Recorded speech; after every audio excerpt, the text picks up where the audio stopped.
When everything you've been depending on begins to fall apart, when the plans break down, when the answers don't come, when the people you relied on walk away, what's left? That's when you find out what you've been standing on. It's easy to say Jesus is enough when life is going well, but the real question is he still enough when life isn't?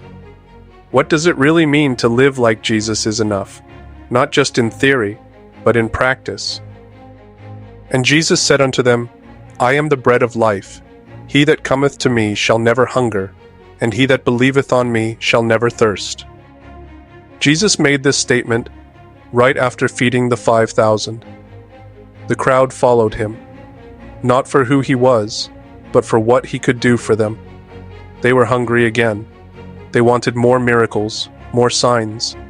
But Jesus shifts the conversation from physical bread to spiritual truth. He says, I am the bread of life. Not, I give bread. I am bread. The kind that doesn't go stale. The kind that doesn't run out. The kind that satisfies the hunger that no relationship, no amount of money, no job title, no addiction ever could.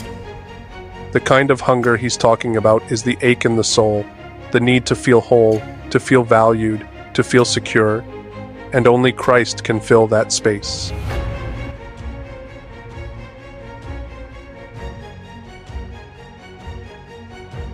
Not that I speak in respect of want, for I have learned, in whatsoever state I am, therewith to be content.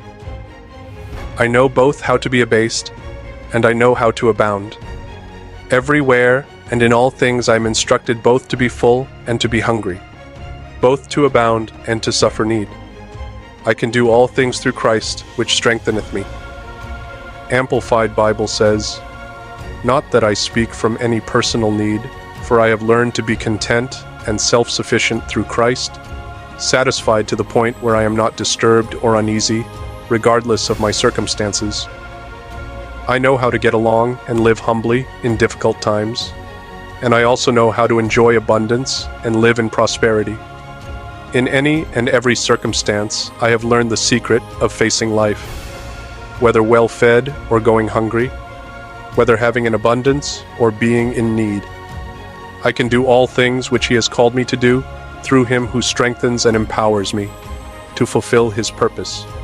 I am self-sufficient in Christ's sufficiency. I am ready for anything and equal to anything through him who infuses me with inner strength and confident peace. This isn't Paul speaking from a comfortable situation. He's not writing this from the top of his career. He's writing from a prison cell, and he says, I've learned. That means contentment doesn't come naturally. It has to be developed. It's learned in the highs and the lows, and Christ is the one who teaches it. People often quote verse 13 by itself. I can do all things through Christ, but miss the context.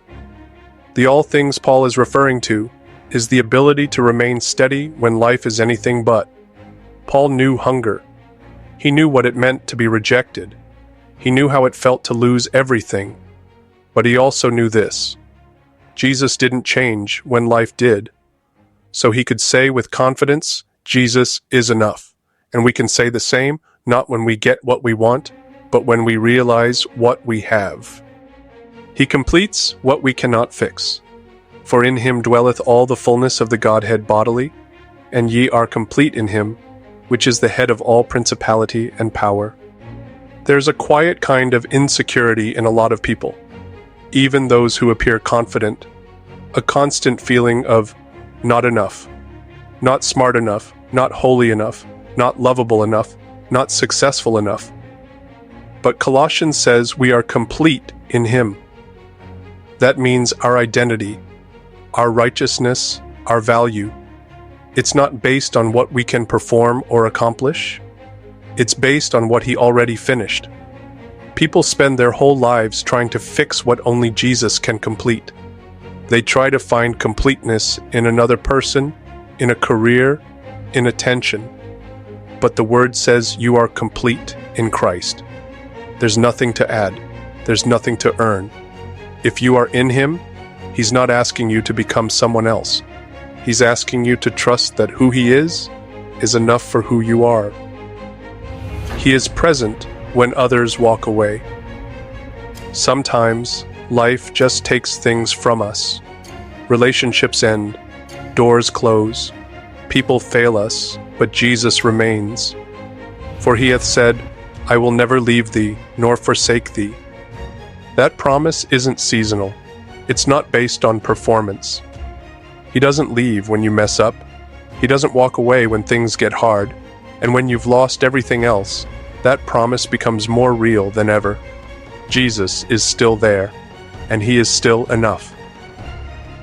He is enough for today and tomorrow. It is of the Lord's mercies that we are not consumed, because his compassions fail not. They are new every morning. Great is thy faithfulness. Some days, you might feel like you're barely holding it together. That's okay. Jesus isn't asking you to have all the answers. He's asking you to trust him for today, and then do it again tomorrow. His mercy doesn't run out. His grace doesn't expire. His presence doesn't fade with time. Every morning, there's new mercy. Every night, there's sustaining grace. He's enough, not just once, but always. So what does it look like to live as if Jesus is enough? It looks like surrender instead of striving, peace instead of panic, gratitude instead of comparison, contentment that doesn't come from what you have, but who you have. You don't have to chase worth. You don't have to exhaust yourself trying to become more. If you're in Christ, you are loved, valued, and complete. And no matter what life throws at you, Jesus doesn't shrink under the pressure. He remains, and he is still enough.